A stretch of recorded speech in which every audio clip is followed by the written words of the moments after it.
Hi everyone, today I have come with a list of books, and this is a list of books that I would have loved to read from those published in 2024. So, what I do is at the end of the year, I usually go through all the top 10, top 100 favorites in magazines, Goodreads, individual bloggers. It's really fun to go through all this and find out all that has been published, and most of the books that have been published in a particular year, and which books have caught people's fancy. So out of these, usually I choose the ones which I think that I would have loved. And so today also I have come with five of those books. I would have loved to bring 10 books, but then that would have been just too much. So I have culled it down to five. And these are the five books that have been published in 2024 that I would have loved to read. So the first among them is James by Percival Everett, and James, I find, has been getting exceptional reviews across the board. Across the board, I hardly have seen any negative reviews about it, and the premise is extremely interesting. James is actually the story of Huckleberry Finn, which a lot of us would have heard of, a lot of us would have read. Huckleberry Finn was written by Mark Twain, and James is from the point of view of Jim, who is one of the characters in Huckleberry Finn. Jim is a slave who has run away, and he and Huckleberry Finn go on a set of adventures. Okay. So this book, James, is from the point of view of Jim, and Jim calls himself James. And Jim has taught himself how to read and write, and he even speaks much better than the masters. But the slaves take a lot of care to keep the masters unaware of all that they have learned.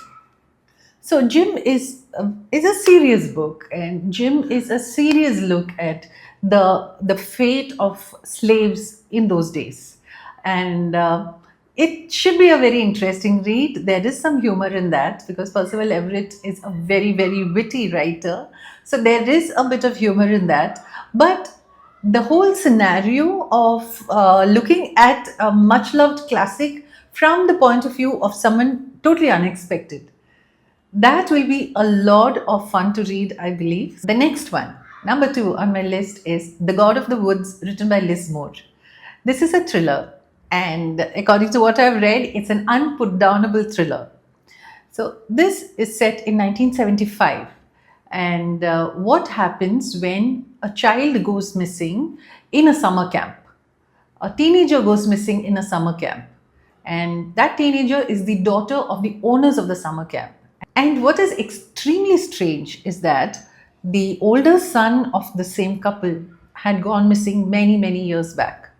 He still has not been found.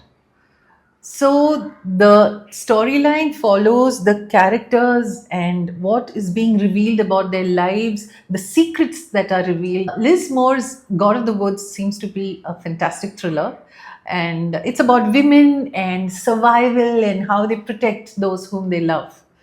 So that is definitely going on my list. God of the Woods by Liz Moore. Bright I Burn by Molly Atkin is the next book on my list. And this book is about the first woman in Ireland who was condemned as a witch long ago. And the story takes place between the year 1279 to the year 1331. So the main protagonist, Alice, is a very strong woman, and she's the daughter of the local money lender. Her father's quite wealthy and he has a business of his own. And Alice slowly starts managing everything. And the author does not show Alice as being an extremely likable character. All her faults are not whitewashed. So there are times when you do not like Alice, and but Alice is a strong woman. And what happens when a woman like this, who is managing her own affairs and who is unapologetic about who she is born during a time of extreme misogyny, and when men are ruling everything. So, this is the story of Alice Skytler, written by Molly Atkin, and the book is Bright I Burn. This is an engrossing historical fiction novel. So those were the initial three, that is James by Percival Everett, God of the Woods by Liz Moore, and Bright I Bird by Molly Atkin. The next book in my list is Our Evenings by Alan Hollinghurst. Alan Hollinghurst is a Booker Prize winner. He won the Booker Prize for his book Line of Beauty in 2004. And this, that is Our Evenings, is his seventh novel. So the main protagonist in Our Evenings is David Wynn. David Wynn is a gay actor.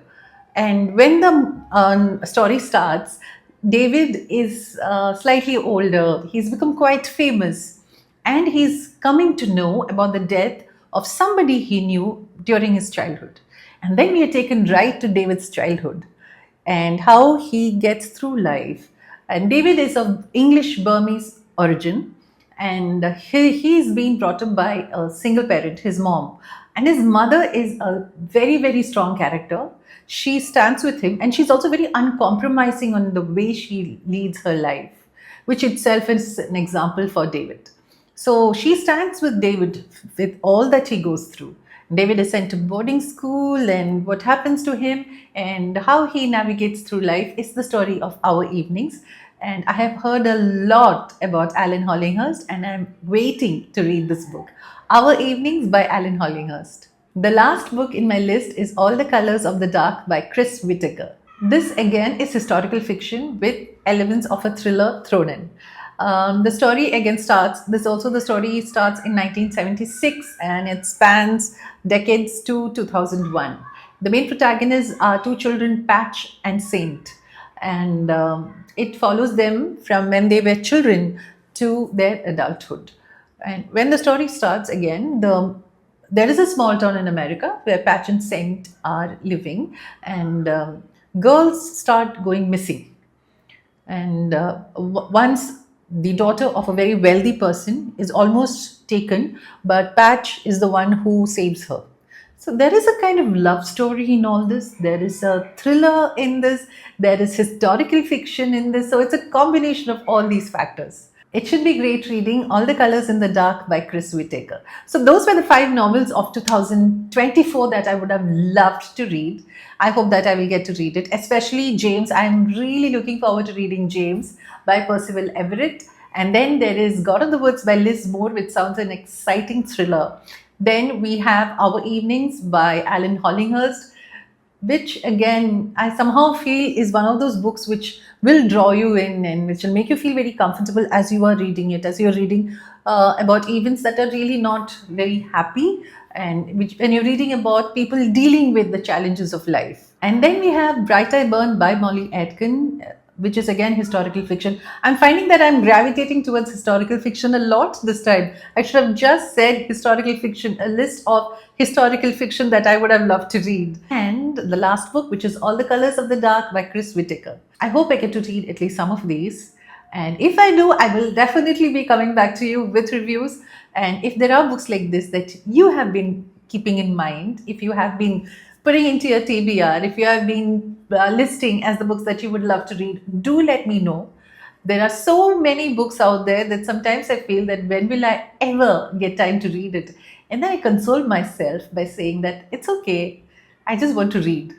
I'm not looking at covering so many books. I'm not looking at lists. I am not looking at tallies. I'm not looking at records. I am just looking at going out there and reading good stories. So till we meet again for the next video, you guys stay safe, take care, keep reading. Bye-bye.